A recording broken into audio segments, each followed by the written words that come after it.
Hello, I'm Miss Samantha Mann. Welcome to my box of issues.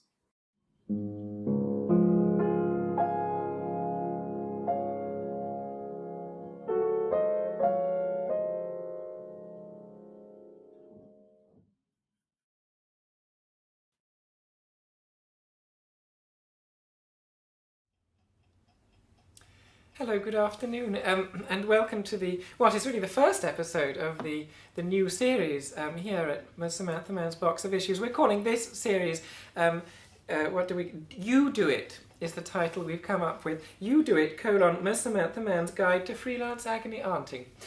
So this is the first episode entitled Listen, and I'm joined here, of course, by my... Your friend.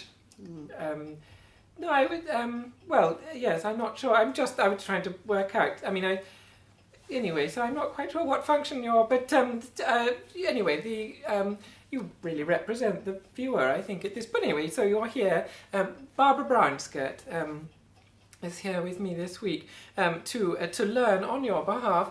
And really the first lesson that we have to learn, I think, as agony aunts, is how to listen. I think that's jolly important when somebody comes to you with a dilemma, and sometimes, it's a really very serious thing that they've been looking after in their breast, as it were, and they lay it in front of you. One needs to listen to it. That's the first step. And so what we've done with the team, we've put together a few dilemmas, real dilemmas that I've received during performances, which I've organised. I tour around and I do performances as an agony aunt. And these are just some of the dilemmas which I've received, and I think they're representative of the sorts of things that come in under this theme. So, for example, how do you tell someone politely that they talk too much? Or, my friend never stops talking. How might I shut her up?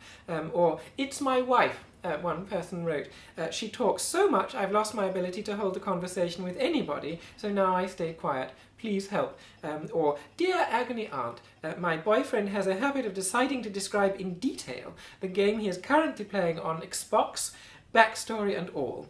Is there a way to stop the conversation before it starts? And then finally here, my family all spend far too much time on their mobile phones. I feel lonely/isolated. Well, of course, all of these people, I think what they really have in common is they're all missing the opportunity to listen.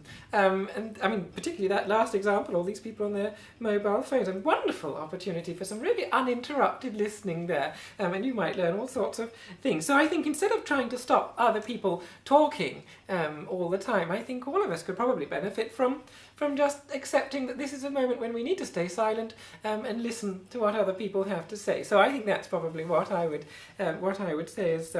I have some words really for you to listen to. For this episode, yes. Which is about my complicated journey here and the pink circle, which I had to tap on, but there was no one there at the station, so wasn't sure whether it was right or wrong, but did it anyway and could incur some future cost unknown.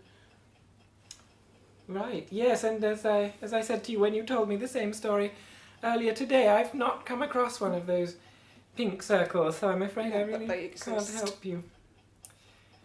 Would you like to read your poem now?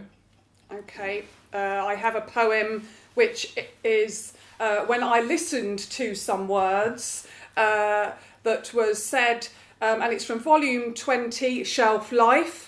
And these words were said by a spokeswoman for the KFC, which is a renowned chicken restaurant. And she said, if pulled pork was the dish of 2017, then 2018 will become the year of pulled chicken. And lovely short poem for us this week. Thank you very much for coming along, Barbara. And thank you all very much for watching. Next week we shall be looking at understanding. Until then, thank you. Do visit the Facebook page. Look for Ms. Samantha Mann.